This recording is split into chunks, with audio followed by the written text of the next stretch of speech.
The 200 plus fastest free responsive WordPress themes. That is what we're going to be talking about today.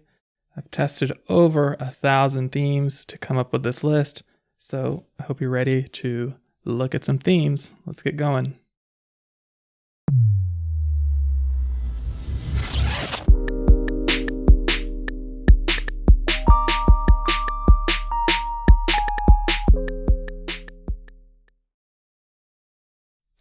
Okay, so I've been pretty interested in page speed for a while now. About a year ago, I redesigned howtostartablog.org. I used a theme called Underscores. It's an underscore with an S. It's basically a blank theme, and it kind of lets you start with basically not much. And I was hoping that that would kind of help me get things a little bit faster. I was tired of using bloated themes that had just all these features I didn't really need. So that did help, but I kind of stayed on this quest for speed, I guess you would say. That led me to eventually create a site that is all AMP HTML. That's a story for another video, but I've worked on my theme for quite a while and I'm pretty happy with the speed right now. But I thought it might be fun to test all of the free themes on WordPress.org to see which ones are the lightest, fastest loading, and also which ones have good responsive layouts. This was a really big project, as you might imagine. I tested quite a few themes. As you can see here, this is a really fast video of the over 1,000 themes that I tested. And it was pretty fun. Very interesting exercise, actually. I learned a lot and found some pretty cool themes, I think.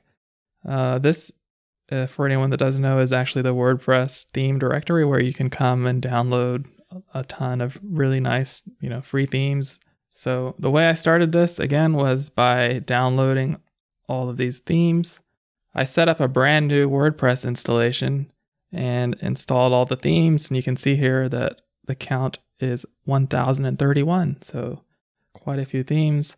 And I set up a few pieces of content on this test installation. Basically, I think 5 posts and 3 sample pages.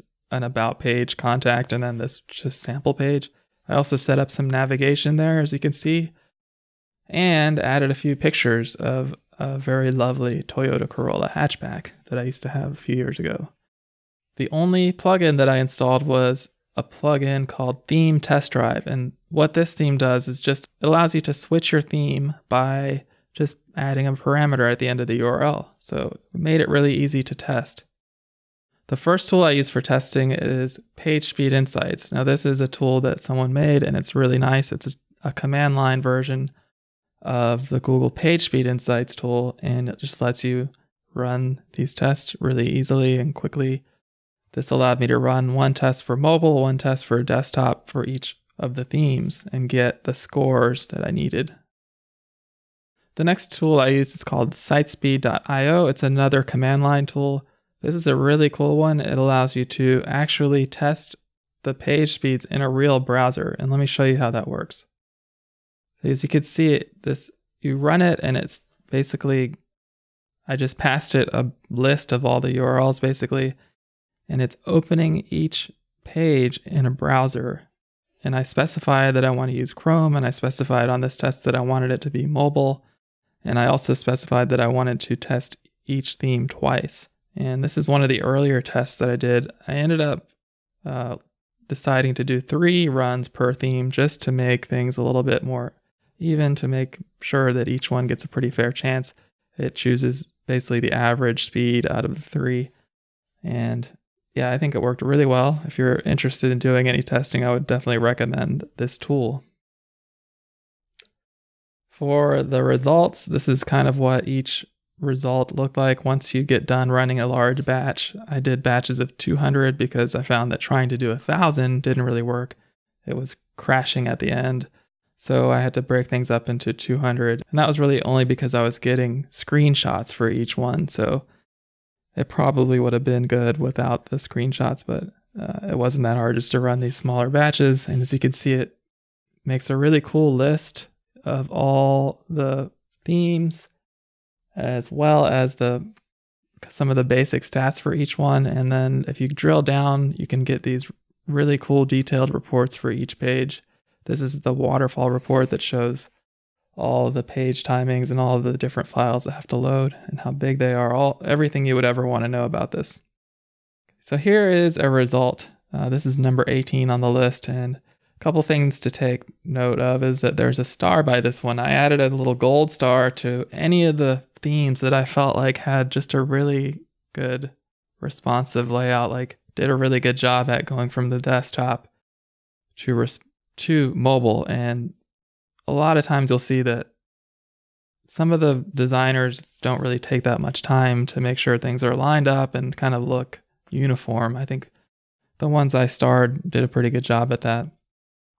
And another cool thing about, I think, these results is that you have screenshots where a lot of the screenshots they show in the WordPress theme directory look a lot different than what happens when you actually install the theme. So this is a real life, installation, a lot like you might do, make a couple posts, add a couple pictures, and this is actually what it looks like. So I think that's kind of a neat thing about this.